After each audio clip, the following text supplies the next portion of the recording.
Hi, my name is Stacy Simpson. I'm a program strategy consultant working with the staff at Girl Scouts of Northern Illinois to develop program strategies and resources to better serve girls in Northern Illinois now and into the future. In this video, I'm going to spend a few minutes introducing you to the program strategy process. But first, I want to introduce myself. I've been an active Girl Scout since Daisies and earned my silver and gold awards. I've worked summers at camp, been a troop leader, a volunteer trainer, a council delegate, and a board member, and that was all before I graduated with my degree in youth programming and camp management. I've worked at the professional level at 5 different Girl Scout councils over the last 10 years before pursuing an MBA in leadership and transitioning into consulting. I'm totally thrilled to be working with the staff at GSNI to bring the best possible programming to girls. Now that you know a little bit about me, are you ready to dive into the program strategy process? Let's go.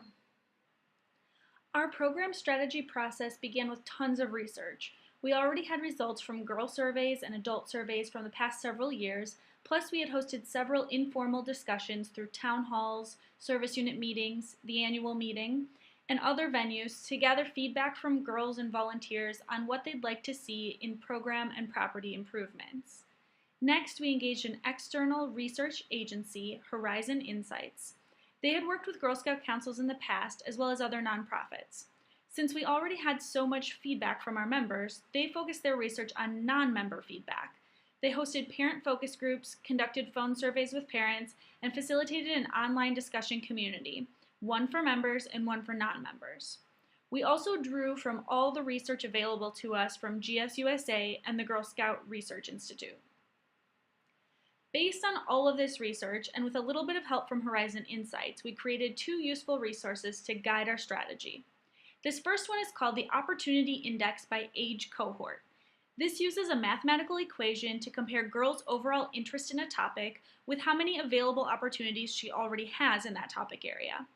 Those that are labeled in green here have the highest opportunity index, which means girls are very interested in the topic, yet it is not easily available to them, and therefore Girl Scouts could provide this. We also have the same data separated by geographic region of our council to account for local and regional resources. The second resource is the program evolution model.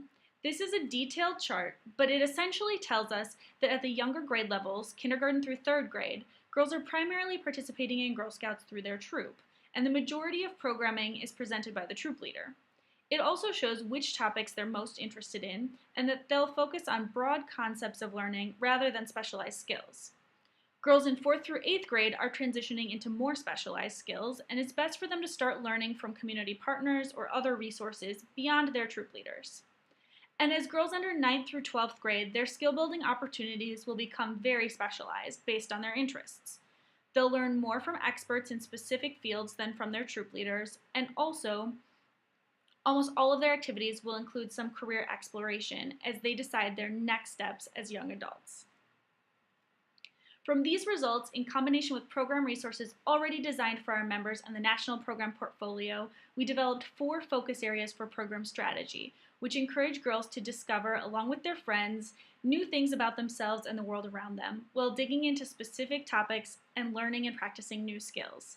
The 4 focus areas are practical life skills, outdoor activities and adventures, travel and global community, and career and interest exploration. Look for another short video that gives more detail about each of the 4 focus areas. Our process to develop these focus areas involves 4 major steps: initial development, initial implementation, and final implementation. In the initial development phase, a cross-functional team of staff and volunteers define the categories, topics, and activities that belong in each focus area. We compile all the current curriculum, program materials, and resources we already have for those topics. Develop a progression model that clearly shows how girls will improve their knowledge and skill over time and ensures that activities are age appropriate. We identify current community partners that can help us lead robust programming efforts and also identify gaps in our resources and delivery. In the final development phase, we determine appropriate delivery models. An example of this would be determining whether a specific topic or activity for a specific age level should be primarily presented to girls by their troop leader or by a community partner, or whether the activity is best suited for a troop meeting at school or an overnight at camp. In this phase, we also develop outcomes and measurements to identify what we expect girls to gain from their participation, and so that we have a method for testing whether we're successful. And then developing any communication tools needed. This video, for example, is one of those tools. In the initial implementation phase, we're beginning to announce new partnerships, develop new trainings and materials, and roll out new resources to support this focus area. The Council's Girl Experience team is using all the information, knowledge, and strategy developed so far to plan future opportunities for girls. And in the final phase, full implementation, this represents the results of everything we've worked toward. In this phase, all programming matches the strategies and fits within the 4 focus areas. GSNI is using consistent communication tools, and all members will understand the value girls gain from their experiences. So, are you thinking, that sounds great, let's get started? If so, you'll be happy to learn that we already have. Here's an overview of the timeline. We chose to stagger the work for each focus area rather than tackling them all at once. This allows us to be more strategic and focused. In the winter of 2016-2017, the Girl Experience team is planning all of the scheduled programming and resources for summer 2017. And in spring and summer 2017, we're planning all scheduled programming for the 2017 and 2018 membership year. We invite you to stay connected and up to date with program strategy work by visiting girlscoutsni.org/program strategy for updates. If you have questions or would like to get involved, please contact us by email at customercare@girlscoutsni.org.